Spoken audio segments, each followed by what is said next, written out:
Paul Haysom joins us now with a look at sports. Yeah, we're going to start with a little hockey. Thank you very much, right. Scott. And Victoria Royals will kick off a 4-game road trip in Vancouver tomorrow night as they look to remain in first place in a tough BC division. Victoria, one of the youngest teams in the WHL this season, but they do have some veteran leaders. And Mike Walker introduces us to one 20-year-old whose hockey dream has taken him halfway around the world. It may be hard to believe when you see Rob and Soudek on the ice, but just 3 years ago, the Czech Republic native arrived in Canada with little more than an NHL dream. When I started, I always want to be like my dad because he was playing pro hockey, so I always wanted to get to his level. Yeah, it wasn't that scary because I knew I'm going to play hockey in Canada, but on the other side, like I was a little terrified how I'm going to handle the language or I'm going to take it because I was getting really homesick when I was little. And after stops in Edmonton and Chilliwack, the kid from České Budějovice is here in Victoria, where he couldn't feel more at home. Like anytime you walk downtown or you just drive through, like you see those historic buildings like Empress Hotel or the building of Parliament.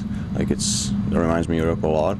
And if the 20-year-old is in search of any inspiration, look no further than former Chilliwack teammate and childhood friend Roman Horak, who is now plying his trade with the Calgary Flames. Like I grew up with the guy and we are best friends like since we were little, so it's a huge inspiration for me, and I always want to be like one of the NHL players. So I'm now looking how he is doing there, and I'm talking to him every day. So yeah, it's a huge inspiration for me.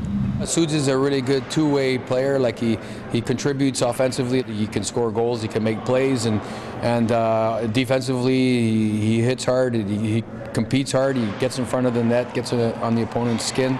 And really, the big thing with him is that we have a young team, and he's great in the dressing room. His leadership ability is second to none. He's kind of bipolar, to be honest. He's the nicest guy, and then he's focused and he's mean, and you know that's a good thing about him is he knows when to focus, but he does keep the guys light. And wherever he is, he's going to be that guy, whether he's in the Czech or here. Doesn't matter. He's going to find a way to be funny. But for now, the Royals are happy to have the veteran winger in their lineup, even if that English is still a work in progress. He's easy to understand for the most part, but he's still got his accent and makes the guys laugh when he says some stuff sometimes. Yeah, well, I know I've been overseas myself quite a bit, so I've learned a few swear words in all those languages, and I can definitely hear him when he starts speaking Czech. This Royals Report is brought to you by West Hills. Find West Hills. Find home.